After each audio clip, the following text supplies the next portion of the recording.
lagi dengan saya Debbie Octaviani Ananda, NIM 19005055. Saya dari jurusan Pendidikan Luar Sekolah.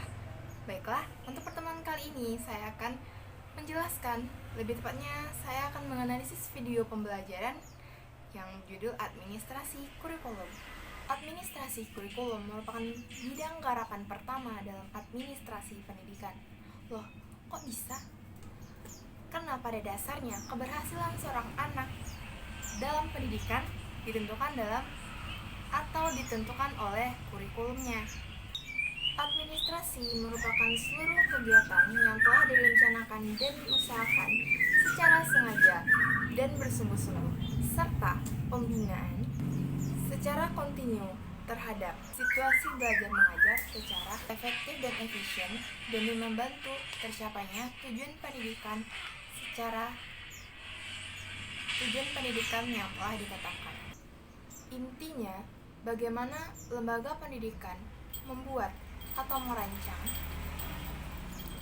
perencanaan sedemikian rupa dan diatur sehingga dapat masuk ke dalam proses belajar mengajar. Administrasi kurikulum merupakan proses dari perencanaan, pengorganisasian, pelaksanaan, kontrol terhadap kurikulum di setiap lembaga satuan pendidikan.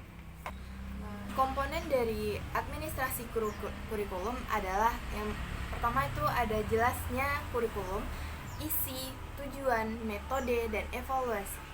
Komponen utama dari administrasi kurikulum yaitu tujuan-tujuan yang ingin dicapai oleh pendidikan itu, informasi, data, aktivitas, dan pengalaman. Dari mana terbentuk kurikulum tersebut, metode dan cara-cara mengajar yang dipakai oleh guru, serta metode dan cara penilaian yang digunakan. Baiklah, kita masuk ke dalam komponen pertama dari komponen administrasi kurikulum. Yang pertama ada apa sih? Nah, yang pertama itu ada komponen tujuan, yang mana komponen ini berhubungan dengan arah atau hasil yang ingin dicapai. Tujuan pendidikan memiliki klasifikasi dari tujuan yang sangat umum sampai tujuan yang bersifat spesifik dan dapat diatur, kemudian dinamakan kompetensi. Yang kedua ada komponen isi. Pada komponen ini, kurikulum lebih menitik beratkan pada pengalaman belajar yang harus dimiliki oleh peserta didik dalam proses pembelajaran. Nah, yang ketiga ada komponen metode. Komponen metode berkaitan dengan strategi yang harus dilakukan dalam rangka pencapaian tujuan. Yang keempat ada komponen evaluasi. Pengembangan kurikulum merupakan proses yang tidak akan pernah berakhir. Proses tersebut meliputi perencanaan, implementasi, dan evaluasi. Dalam setiap kurikulum harus dengan tujuan yang jelas dan tepat agar seseorang dalam bidang pendidikan dapat masuk ke dalam peluang yang ia inginkan, sehingga peluang tersebut dapat menjadi standar dasar pemikiran untuk melakukan perubahan dan perbaikan atas kurikulum tersebut. Seperti yang kita ketahui, salah satu masalah dari pendidikan dari tahun ke tahun adalah kualitas dari pendidikan itu sendiri. Nah, setelah saya menjelaskan dari awal tadi, kita akan masuk ke dalam peran guru dalam administrasi pendidikan. Peran guru dalam administrasi kurikulum. Pendidik dalam administrasi kurikulum memiliki peran yang sangat penting.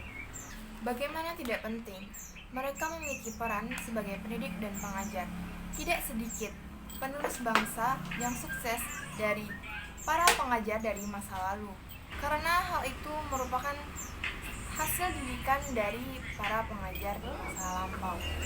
Masa lampau yang saya maksud bukan masa lampau pada masa primitif, tapi masa yang sangat dulu sekali, di mana sistem pendidikan ini sangat-sangat murni. Namun, perlu kita ketahui, sebenarnya guru tidak hanya berkutat pada mengajar saja, tetapi ada hal yang lainnya, khususnya dalam administrasi kurikulum. Nah, untuk itu saya akan menjelaskan satu persatu peran dari guru dalam administrasi kurikulum. Yang pertama itu ada implementer. Apa sih itu implementer? Implementer adalah di mana guru atau pendidik yang berperan dalam mengaplikasikan kurikulum yang telah ada. Dalam melaksanakan peranannya, pendidik hanya sekedar menerima kebijakan rumusan kurikulum. Nah, yang kedua ada adapter. Dalam tahap ini, pendidik memberikan kebenaran dalam menyelesaikan kurikulum yang telah ada dengan kebutuhan lokal dan karakteristik sekolah. Yang ketiga ada developer. Peranannya adalah sebagai pelaksana kurikulum. Pendidik juga ditempatkan sebagai seseorang yang berwenang dalam mendesain kurikulum. Nah, yang terakhir ada researchers atau peneliti. Peran ini dilakukan sebagai bagian dari keprofesionalan guru yang memiliki tanggung jawab dalam memperbaiki serta mengangkat serta meningkatkan kinerjanya sebagai seorang pendidik. Nah, cukup sekian penjelasan materi dari saya. Jika salah dan kurangnya mohon dimaafkan. Wabillahi taufiq wal hidayah. Wassalamualaikum warahmatullahi wabarakatuh.